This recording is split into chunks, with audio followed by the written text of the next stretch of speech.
Tonight, community members in Denver's Central Park neighborhood have a lot of questions after discovering a registered sex offender was operating the neighborhood ice cream truck their kids were buying treats from. Your investigator, Karen Morfitt, joins us now to talk more on this. And Karen, you looked into their concerns, and their biggest question, of course, is how in the world was he able to hold this job? Yeah, Karen, a judge denied his request to stop registering as a sex offender in 2021, saying that he was a risk to community safety. There are no Colorado laws, however, that limit where a sex offender can or cannot work. Of course, certain jobs have restrictions for who can hold those positions, teachers, daycare workers. The city of Denver, however, does have licensing requirements for ice cream vendors and the owners of those trucks that should prevent this. We found none of that was done.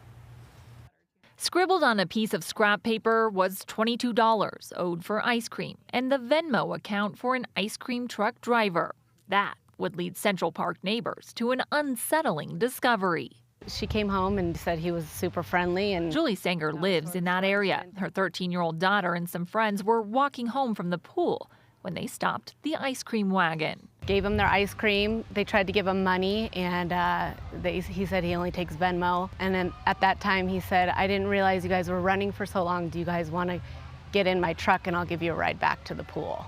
The offer immediately made Sanger uncomfortable, and when she saw a community Facebook post detailing a similar incident with information about that driver, Keith Frazier, who they had found on the state sex offender website, she panicked. My stomach just went in knots.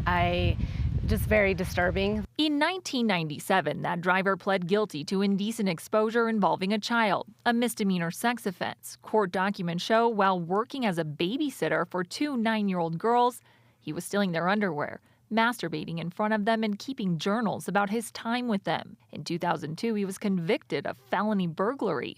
According to an article in the Greeley Tribune from that time, it was for breaking into two teenage girls' homes and stealing underwear and photos of them.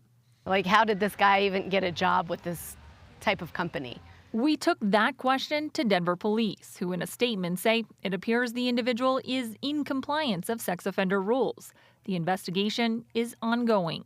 While Colorado doesn't have any laws that say where a sex offender can and cannot work, the city of Denver does have a licensing requirement for the owner of the truck and for each ice cream vendor, which does include an FBI background check. One of the main reasons there is a license requirement for ice cream vendors is not just the food safety aspect that we want to protect the public, but also we understand there's a lot of kids who come and get excited to see that ice cream truck on a hot day. Eric Escudero, a spokesperson for Denver Excise and Licensing, says they have no active license for that truck, the ice cream wagon, or for Frazier as a vendor.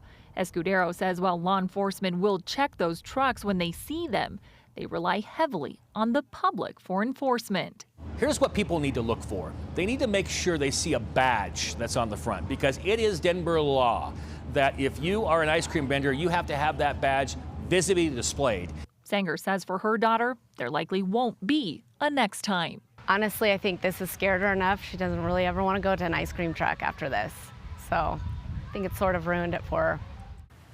We did stop by the company, the ice cream wagon's location in Commerce City. No one was there. However, I did reach someone by phone and tried to ask some questions about their hiring process and those licensing requirements that they are not complying with here in Denver.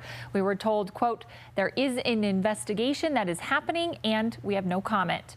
Today, we also learned Frazier's photo would be taken off the CBI website. It was on that site in error. Only offenders with felony sex convictions are to be shared online. His, again, is a misdemeanor offense. And Karen, we did also try and reach out to Frazier for a comment and have not heard back. Sounds like some changes need to take place, Karen. And that's what these parents, these families are really hoping by sharing what they've learned that might happen. All right, eye-opening for sure. Karen, thank you. In court today, the shooter that killed 5